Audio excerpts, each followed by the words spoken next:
¿Qué es la Reforma? La Reforma surgió con Martín Lutero, un monje católico que redescubrió el Evangelio que se había visto opacado durante la Edad Media. En este periodo se había implementado las indulgencias como el método para recibir el perdón de la Iglesia, especialmente para todos aquellos que participaban de guerras y cruzadas, y podrían llegar a morir sin haber tenido la oportunidad de confesarse. Las indulgencias eran vendidas a cambio de dinero. Para la época de Lutero, las indulgencias se habían vuelto el método para financiar la construcción de un nuevo templo, la Capilla Sixtina. Para que las personas se interesen en comprar indulgencias, se había enviado a predicadores que hablen acerca de los terrores del infierno y cómo con la indulgencia el alma salía del purgatorio, que de acuerdo con la doctrina católica, es algo así como un lugar de tormento intermedio entre el infierno y el cielo. Y lo más genial es que no solo se podía comprar para el alma propia, sino también la de algún ser querido que ya hubiese fallecido. Básicamente una indulgencia es pagar para entrar al cielo. Lutero había sido un monje ejemplar. Se confesaba largas horas porque temía mucho el castigo de Dios y veía en Dios una justicia a la que nunca podía llegar. De hecho, la frase justicia de Dios era lo peor que había para Lutero, pero porque todavía no había entendido qué significaba. Hasta que en algún momento, y digo algún momento porque es casi imposible señalar un momento exacto, se topó con un texto de Habacuc citado por el apóstol Pablo en su carta a los Romanos: el justo por la fe vivirá, que es la clave para entender qué es la justicia de Dios. El texto de Romanos dice: porque en el Evangelio la justicia de Dios se revela por fe y para fe, como está escrito, mas el justo por la fe vivirá. Lutero creía que la justicia de Dios que se revelaba en el Evangelio es aquella justicia perfecta a la que él nunca podía satisfacer. Pero el versículo del final le hizo comprender que la justicia de Dios es Dios declarando justo al pecador por los méritos de Cristo que se reciben por la fe. De aquí sale la frase justificación por la fe.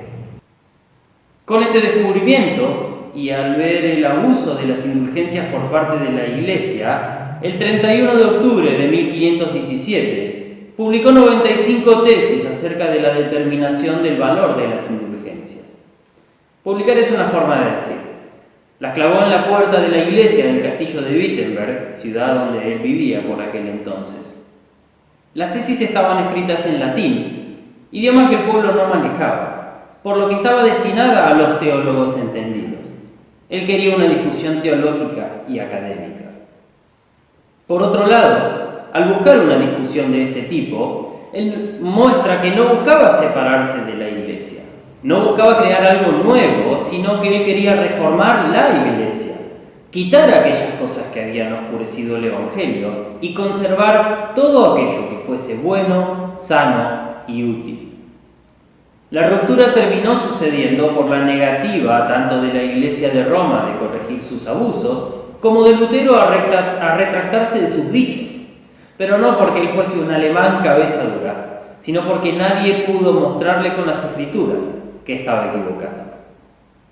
Entonces, ¿qué es la Reforma?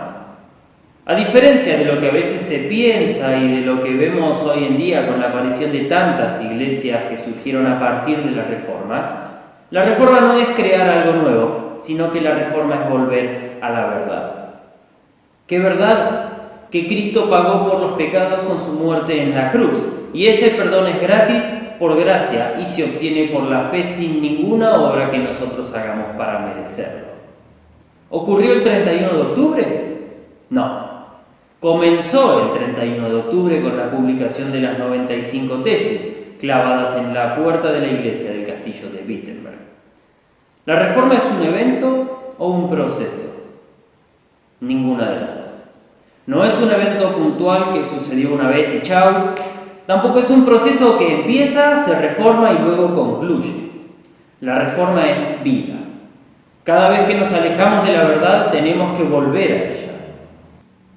Como somos pecadores, constantemente vamos a tender a apartarnos de la verdad de las Escrituras, por lo que los luteranos afirmamos orgullosamente que no somos reformados, sino que vivimos en reforma. ¿La reforma se trata de Lutero? No se trata de Lutero, tampoco se trata de la Iglesia luterana, ni siquiera se trata de nosotros hoy. La reforma se trató, se trata y se tratará siempre acerca de Cristo. ¿La reforma va a terminar algún día? Sí, cuando nuestro Señor Jesucristo vuelva por segunda vez a juzgar a los vivos y a los muertos. Celebremos la reforma con el siguiente oficio, permaneciendo en su palabra que nos hace conocer la verdad, que nos hace libres.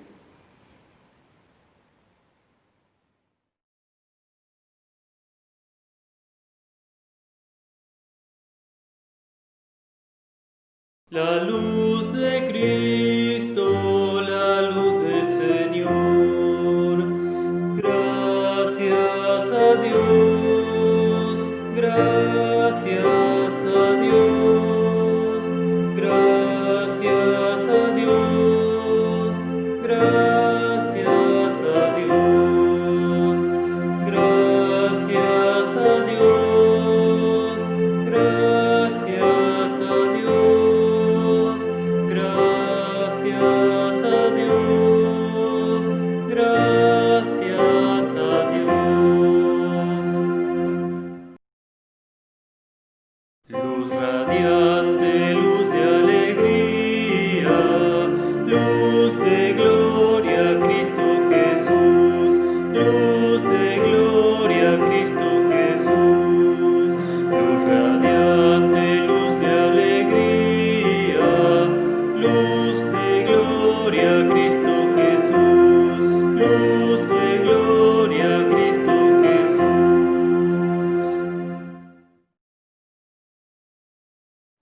Oremos. Alabado eres tú, oh Señor y Dios nuestro, Rey del universo, que guiaste a tu pueblo Israel con una columna de nube de día y una de fuego de noche. Ilumina nuestras tinieblas con la luz de Cristo. Tu palabra sea lámpara a nuestros pies y luz a nuestro sendero. Porque tú eres misericordioso y amas toda tu creación, y nosotros, tus criaturas, te glorificamos, Padre, Hijo y Espíritu Santo. Amén.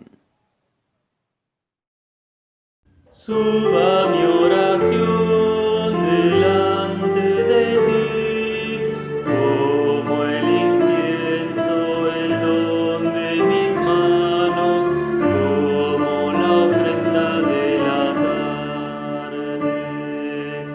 Señor, a ti clamo, ven pronto a mí, escúchame cuando te llame.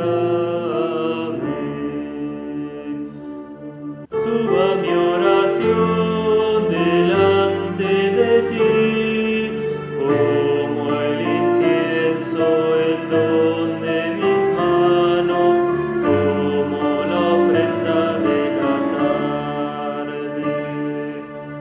Señor, pon un vigilante en mi boca, ponle un sello a mis labios. No dejes que mi corazón caiga en la maldad, ni me dejes cometer actos inicuos. Por eso, Señor y Dios, mis ojos te buscan. En ti confío, no me desampares. Gloria sea al Padre y al Hijo y al Espíritu Santo, como era al principio, es ahora y será siempre, por los siglos de los siglos. Amén. Suba mi oración delante de ti, como el incienso, el don de mis manos, como la ofrenda de la tarde.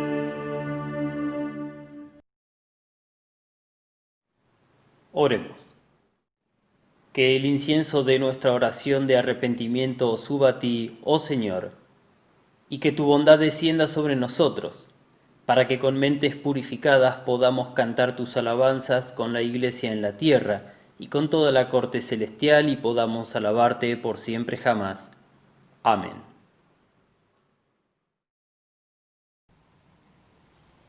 La primera lectura se encuentra escrita en el libro de Apocalipsis, capítulo 14, versículos 6 y 7, y escrito está: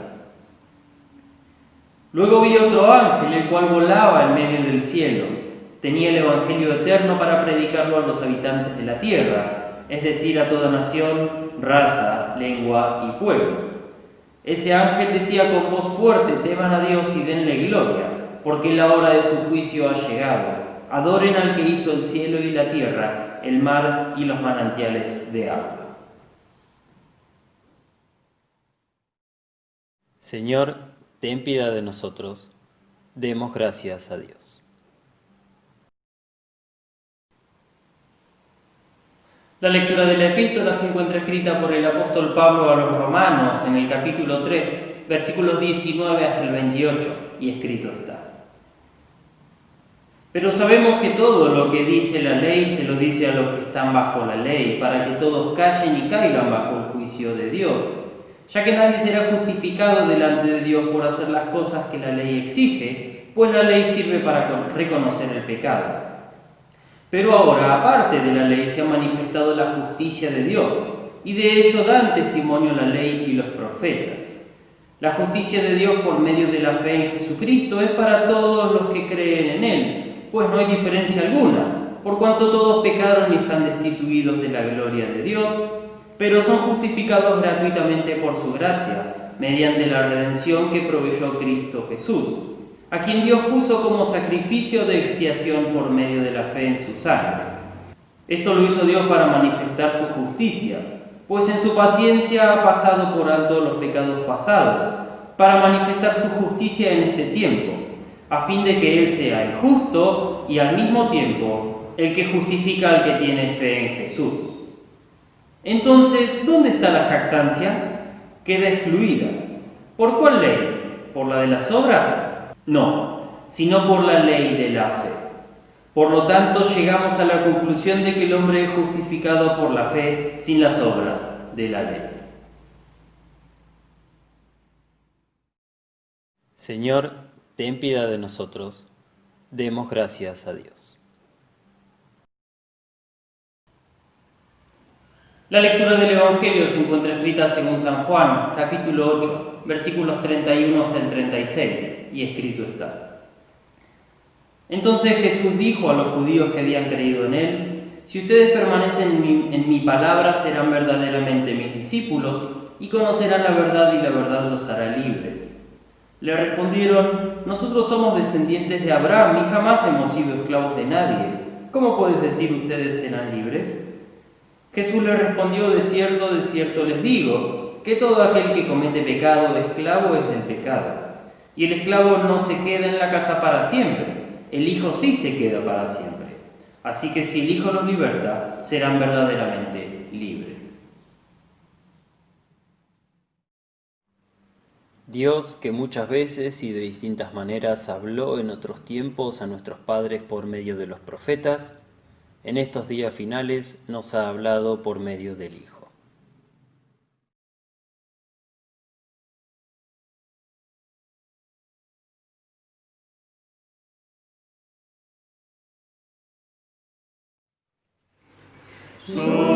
Sosténnos firmes, oh Señor, en la palabra de tu amor.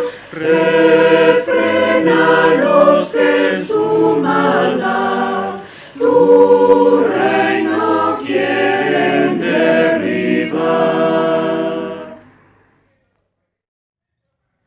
Demuestra tu poder, Jesús, pues Rey de Reyes eres tú. Haz que tu amada cristiandad te alabe con sinceridad.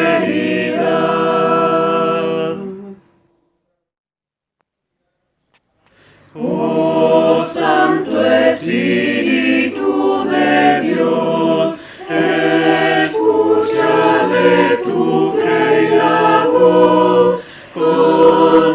conserva en ella la unidad y guárdala en tu santa paz. Amén.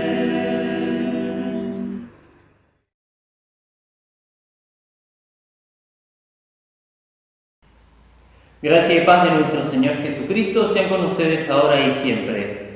Amén. A lo largo de la historia siempre hubo corrientes de pensamiento que rigieron el pensamiento general o colectivo en ciertas regiones o partes del mundo. Algunas de estas corrientes fueron el Renacimiento, el Iluminismo, el Racionalismo, el Modernismo. Actualmente el posmodernismo es la corriente que predomina en el pensamiento y no regionalmente, sino globalmente. El posmodernismo, a grandes rasgos, defiende que cada persona es un mundo. Realza el individualismo por sobre el colectivismo. Con esto se defiende que no hay una verdad absoluta, sino que verdad es lo que para cada uno está bien, lo que uno denomina felicidad, lo que a uno le causa placer.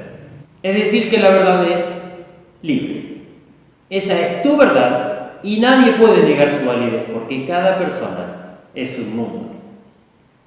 Sin embargo, esta afirmación es contraria a la afirmación de Cristo en Juan, en donde afirma que conociendo la verdad se es verdaderamente libre, porque necesitamos una libertad que como humanos no tenemos, que es la libertad del pecado. Y esta libertad solo podemos lograrla a través de la verdad que es Cristo. Dentro del Evangelio de Juan estamos en un momento de alta tensión entre Jesús y los líderes religiosos judíos, y en donde la tensión va a seguir subiendo hasta llegar a la cúspide de su arresto, juicio y final crucifixión. Y especialmente en este relato de Juan había unos judíos que habían creído en él, aunque pareciera que la fe de ellos no era muy verdadera o muy firme. Fíjense cómo Jesús comienza dirigiéndose a estos que habían creído en él, diciéndoles que si permanecieran en su palabra, serían verdaderamente sus discípulos. ¿Cómo es esto? Habían creído pero no eran sus discípulos. ¿Eran discípulos de mentira, a medias o en broma? La clave para entender esta cuestión está en la palabra permanecer. Habían creído, eran sus discípulos, pero debían permanecer para ser verdaderamente sus discípulos, porque la fe verdadera es la que permanece. ¿En qué debe permanecer? Jesús es muy claro acerca de esta cuestión diciendo que debe permanecer en la palabra. Contrario a lo que el posmodernismo va a afirmar de que cada quien ajusta las cosas a su comodidad, Jesús indica que la fe, para ser verdadera, debe permanecer en la palabra. Tampoco se trata de permanecer en ciertas palabras o en las palabras que se ajustan a lo que a mí me gusta o me conviene, sino que es claro en decir mi palabra. La verdadera fe permanece en la palabra de Cristo. Muchas personas que no son cristianas se preguntan lo siguiente: si la Biblia es una sola, ¿por qué hay tantas denominaciones cristianas? Católicos, luteranos, evangélicos o evangelistas, pentecostales, adventistas, etc. Y si bien a veces se responde con ligereza, aludiendo a las diferencias más notorias, como ¿por qué estos hacen esto de esta forma y aquellos de aquella forma? O para estos es importante esto y para aquellos no es tan importante aquello.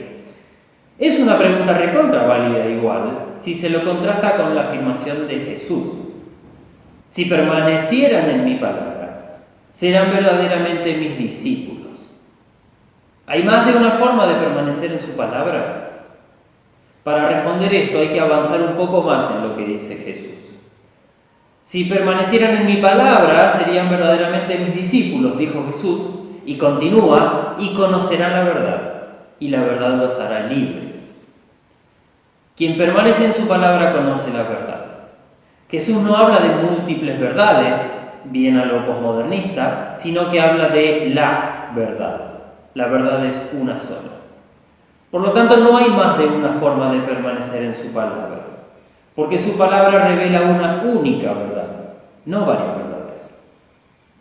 Y conocer la verdad hace libres, pero no libres para que cada uno viva su fe como mejor le parezca, cosa que sí va a proponer el posmodernismo, y que en realidad no es libertad sino libertinaje, sino que la fe se rige por permanecer en la palabra y por lo tanto por conocer la verdad, permanecer en la palabra y ser verdaderamente libres. Volviendo a la pregunta inicial de si hay una Biblia porque hay tantas denominaciones, ¿será una simple cuestión de formas o de gustos? ¿O será una cuestión de haber permanecido o no en la palabra de Cristo y en la verdad? Desde las propias palabras de Jesús parece ser más esto último. Como se explicó en la reseña histórica del comienzo, reforma es volver a la verdad. Verdad que fue oculta en la Edad Media y que, a pesar de la reforma, sigue siendo ocultada por muchos que predican un falso evangelio, una falsa verdad, llevando a las personas a una fe errónea y, finalmente, a no ser verdaderamente discípulos de Cristo. A causa de esto, vivimos en reforma. No porque la verdad sea algo débil o frágil y que todo el tiempo se está perdiendo, sino que lo débil y frágil es la humanidad, que a causa del pecado va a estar alejándose de la verdad una y otra vez. Esto es lo que pasó con los que estaban escuchando a Jesús. Ellos escuchan que quiere hacerlos libres y saltan como leche hervida diciendo: somos linaje de Abraham, somos descendencia de Abraham y nunca hemos sido esclavos. ¿Cómo dices serán libres? Analizando un poco más esto, los hijos de Abraham fueron esclavos no una sola vez allá en Egipto, sino que fueron esclavos luego de Asiria, de Babilonia, de Persia, de Grecia y en ese mismísimo momento de Roma, bajo la opresión de Roma. Solo por nombrar los principales, porque hubo más. Pero ellos no se están refiriendo a ninguno de estos procesos de esclavitud, sino que se están refiriendo a su propia concepción, misma como pueblo. Hijos de Jacob, que después se llamó Israel, que era hijo de Isaac, hijo único de Abraham según la promesa, en contraste con Ismael, el hijo de la esclava, el hijo de la ley. Pero Jesús estaba yendo a una cuestión mucho más profunda que la ascendencia de un pueblo. Él estaba hablando de pecado. Esta es la esclavitud que los tenía verdaderamente cautivos. Y no solo la esclavitud del pecado, sino también la esclavitud a la ley por sobre la promesa. En este sentido, ellos estaban haciéndose hijos de Ismael, el hijo de la ley, y no de Isaac, el de la promesa, en el propio lenguaje que el apóstol Pablo va a trabajarlo más tarde en su carta a los Gálatas. Y el esclavo, Ismael, no permaneció para siempre en la casa, a diferencia del hijo, Isaac, que permaneció en la casa de Abraham para siempre.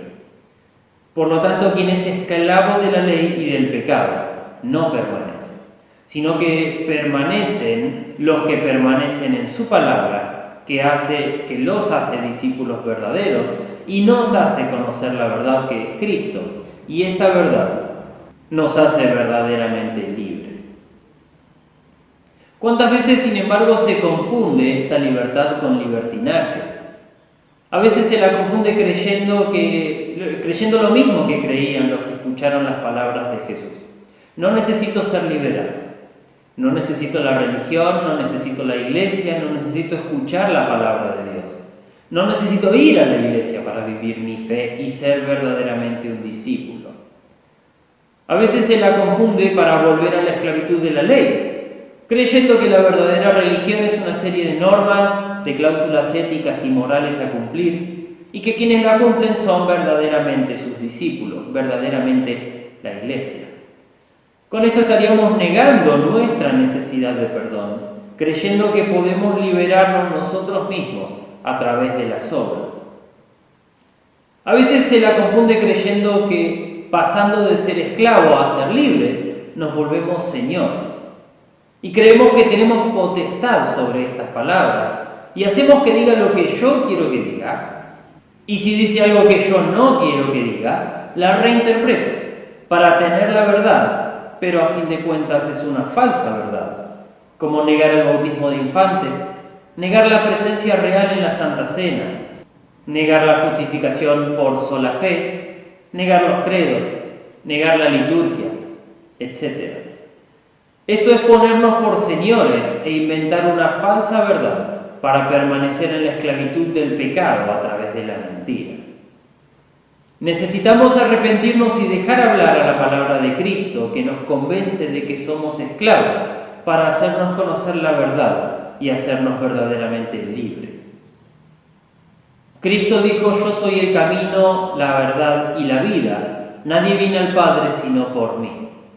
Él es la verdad. Él nos hace libres. Él nos lleva a la casa del Padre para quedar para siempre, para vivir eternamente. Él estaba en la casa del Padre, en el paraíso, de donde nosotros habíamos sido destituidos por el pecado.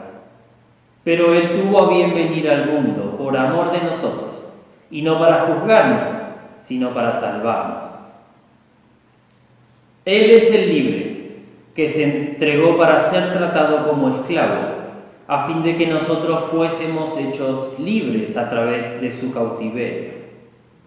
Él, que no conoció pecado, por nosotros se hizo pecado y sufrió el castigo que nosotros hubiésemos merecido. Y si bien Jesús no fue un esclavo que tuvo que picar piedra atado con grilletes y cadenas de pies y manos, Él fue atado de pies y manos con los clavos a la madera de la cruz, siendo privado de su libertad, sujetado al castigo por el pecado del mundo. Gracias a su castigo, nosotros somos libres. Y como en los tiempos de Jesús, que la esclavitud era moneda corriente, para comprar a un esclavo había que pagar por él. Jesús pagó nuestro precio para liberarnos de la esclavitud, pero no para seguir siendo esclavos, sino para hacernos definitivamente libres. Por eso no nos llamó siervos, sino amigos.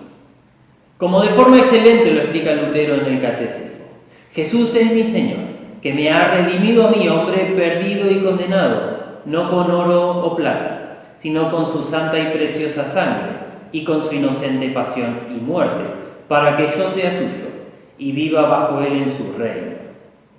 Por esto la Reforma nunca se trató de Lutero, nunca se trató de revolución, nunca se trató de Alemania, nunca se trató de crear algo nuevo, tampoco se trató de la Iglesia luterana. La Reforma se trató, se trata y se tratará de volver a la verdad. Se trató, se trata y se tratará acerca de Cristo, la verdad que nos hace libres. Por esto vivimos en Reforma, porque la única forma de ser verdaderamente sus discípulos es permanecer en su palabra. A través de su palabra conocemos la verdad y la verdad nos hace libres, pero no un conocer de ciencia, cognitivo, de aprender de memoria, sino que conocer es fe, y la verdad es Cristo. Por lo tanto, la fe en Cristo es lo que nos hace libres, libres de la muerte, libres del pecado, libres del diablo. Esta libertad es para vivir no como a mí me parezca, no como a mí se me antoja, sino para vivir bajo Cristo. Cuando a Lutero le pedían que se retractara de sus afirmaciones, él no dijo: soy libre de decir lo que me parezca o soy libre de decir lo que quiera, sino que dijo: mi conciencia está cautiva de la palabra de Dios. Ser cautivos de la palabra de Dios es ser libres, porque solo permaneciendo en la palabra de Cristo seremos verdaderamente sus discípulos y por lo tanto verdaderamente libres. Y a aquel que es poderoso para hacer todas las cosas mucho más abundantemente de lo que pedimos o entendemos, según el poder que actúa en nosotros. A Él sea la gloria en la Iglesia en Cristo Jesús por todas las edades, por los siglos de los siglos. Amén. Y la paz de Dios, que sobrepasa todo entendimiento, guarde sus corazones y mentes en Cristo Jesús. Amén.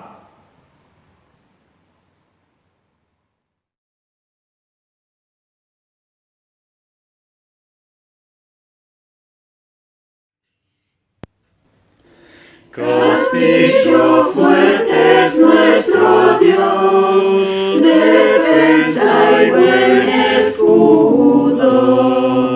Con su poder nos librará en este trance agudo.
la batalla.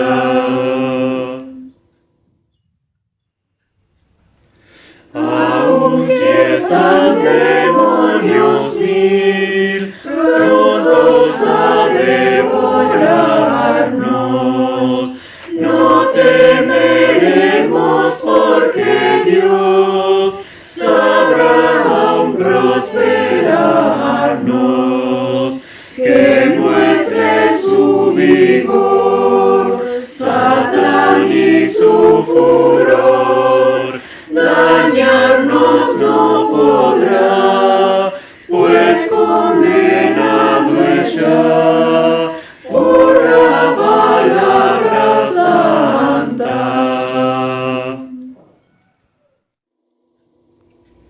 Sin destruirla dejarán, aún mal de su grado. Esta palabra del Señor, Él lucha a nuestro lado, que lleven con furor los bienes, vida, honor, los hijos, la mujer, todo ha de perecer, de Dios el reino queda.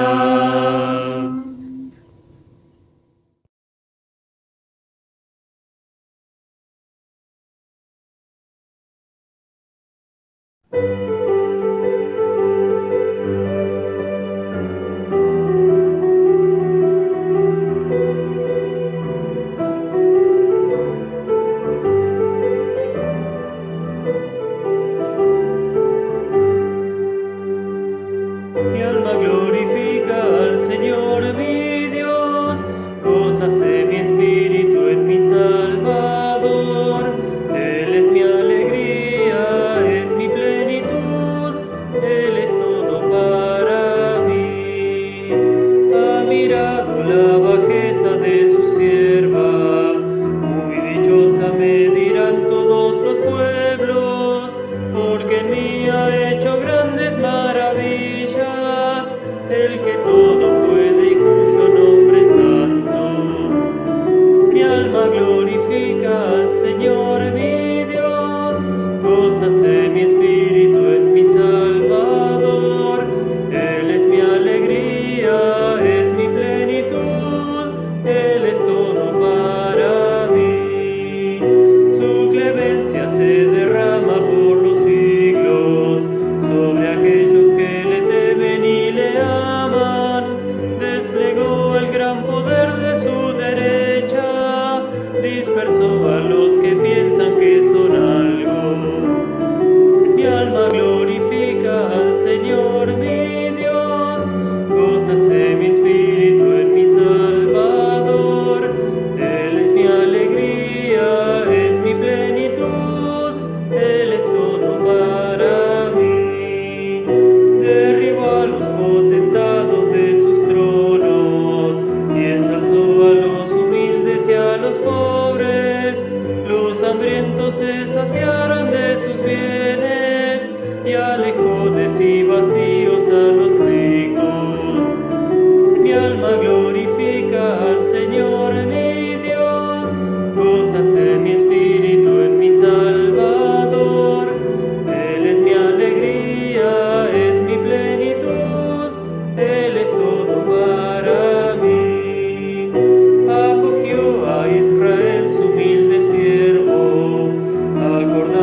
Oremos. Oh Dios, de quien proviene la verdadera santidad, todo buen consejo y todo trabajo justo, te pedimos nosotros tus siervos, que nos des la paz que el mundo no puede tener, que nuestros corazones puedan obedecer tus mandamientos y así defendernos de los enemigos, que podamos vivir en paz y quietud. Por Jesucristo, tu Hijo, nuestro Señor, que vive y reina contigo y con el Espíritu Santo, siempre un solo Dios, por los siglos de los siglos. Amén. Instruidos por nuestro Señor Jesucristo y confiando en sus promesas, oramos. Padre nuestro que estás en los cielos, santificado sea tu nombre. Venga a nos tu reino, hágase tu voluntad, así en la tierra como en el cielo. El pan nuestro de cada día, dánoslo hoy, y perdónanos nuestras deudas, así como nosotros perdonamos a nuestros deudores. Y no nos dejes caer en la tentación, mas líbranos del mal. Porque tuyo es el reino, el poder y la gloria, por los siglos de los siglos. Amén. Bendigamos al Señor, demos gracias a Dios. El Señor Todopoderoso y Misericordioso, el Padre, el Hijo y el Espíritu